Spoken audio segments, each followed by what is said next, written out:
చూడమ్మా కాళీ, నువ్వు వాళ్లకు ఎన్నో ఏళ్లగా అంత ఇంపార్టెన్స్ ఇస్తూ నీ సమయాన్ని కూడా వాళ్లకే కేటాయించి విలువ ఇస్తున్నావు.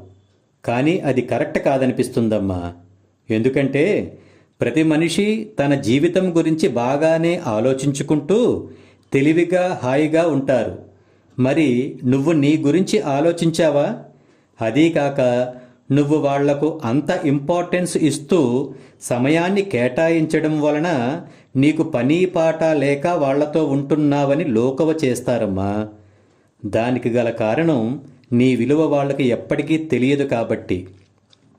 అవకాశం ఉంటే నా మాట విని ఆలోచన చేసి ఇకనైనా నీ గురించి నీ సాధన గురించి ఆలోచించి నీ విలువ నువ్వు కాపాడుకోకాలి. దానివలన లోకం తరిస్తుంది. కొన్ని జన్మలు ఎంతో బలమైన కారణం ఉంటే గాని భూమి మీద పురుడు పోసుకోవమ్మా.